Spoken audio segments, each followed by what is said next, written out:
सड़कों पर घूम रहे और सड़कों के बीचों बीच बैठे मवेशियों से आए दिन सड़क दुर्घटनाएं हो रही हैं।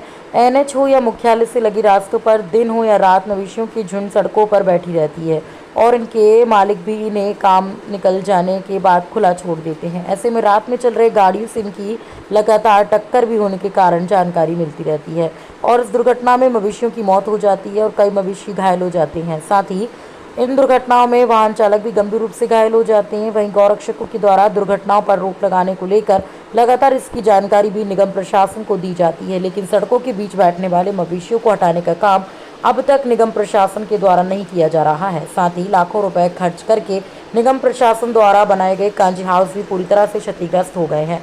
कांजी हाउस में एक भी गायों को नहीं रखा गया। ऐसे में अब सवाल यही उठता है कि आखिर सड़कों पर बैठे मवेशियों को हटाकर कैसे व्यवस्थित की जाएगी और आए दिन सड़कों पर बैठे मवेशियों के चलते होने की वाली घटनाओं पर कैसे रोक लगाई जाएगी। वहीं प्रदेश भर में सड़कों पर बैठे मवेशियों से लगातार हो रही घटनाओं को लेकर भाजपा प्रदेश अध्यक्ष ने चिंता जाहिर की है और कहा है कि जल्द इस पर कोई ठोस निर्णय लिया जाएगा और प्रदेश के मुख्यमंत्री से जल्द चर्चा करके खुले में घूम रहे मवेशियों पर कैसे नियंत्रण किया जाए इस पर विचार किया जाएगा और एक योजना भी तैयार की जाएगी ताकि सड़कों पर बैठे मवेशियों से होने वाली सड़क दुर्घटनाओं पर जल्द रोक लगाई जा सके।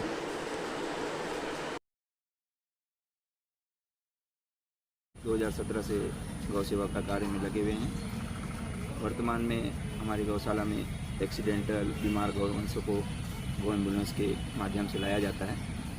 अभी हमारे पास करीबन 250 से अधिक गौवंश हैं और सीमित जगह होने के कारण और अधिक गौवंश को हम रखने में असक्षम हैं। सरकार के द्वारा कोई ऐसा प्रावधान नहीं है, कोई ऐसी जगह नहीं है जहां बीमार एक्सीडेंट गौवंशों को रखकर उपचार किया जा सके। पिछली सरकार में बरसात के मौसम पर रोका छेका का अभियान चलता था, तो कुछ डर था पशुपालकों के ऊपर, तो वो गाय को घर में बांध के रखते थे, रोड पे नहीं छोड़ते थे। लेकिन अभी वो भी बंद हो चुका है और सड़कों में सड़कों पे खुलेआम गाय को छोड़ रहे हैं लोग और एक्सीडेंट हो रहा है, लोग भी घायल हो रहे हैं। गाय की तो कोई सुनता ही नहीं है, उनकी तो पूछो ही मत, उनका भी बुरा हाल है। क्योंकि एक बार एक्सीडेंट में घायल गाय का उपचार आदमी तो बता सकता है कि मुझे क्या दर्द है, लेकिन गाय अपने मुंह से नहीं बोल पाती कि उसे क्या दर्द। अभी तक कितने गायों की मौत हो चुकी है? प्रतिदिन हमें सुनने को मिलता है शहर नगर निगम क्षेत्र में कहीं 2 गाय, कहीं 3 गाय। आज ऐसा तो अभी तक किसी प्रकार का कोई कार्रवाई निगम की तरफ से हो ऐसा नज़र तो नहीं आया है।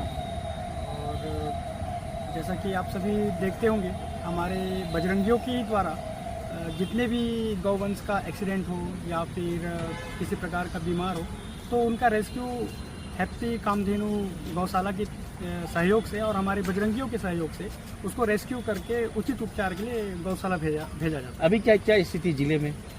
अभी जगह जगह तो गाय है, आप सभी जान रहे इस चीज़ों को।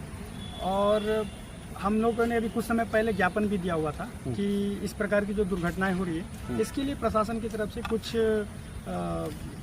सहयोग किया जाए या फिर किसी प्रकार का कुछ कार्रवाई किया जाए। सड़क दुर्घटना में सबसे बड़ा कारण ये भी मानते हैं? हाँ जी, बिल्कुल। ये तो आप सभी जान रहे हैं कि सड़क दुर्घटना में क्योंकि गौवंश जो होते हैं सड़कों के बीच में बाकी बैठ जाती है। कई बार ऐसा होता है कि रात के समय में लोग देख नहीं पाते या किसी कारणवश वहाँ से उनके साथ टक्कर हो जाती है, जिससे आम जनता को भी मतलब हानि हो रही है।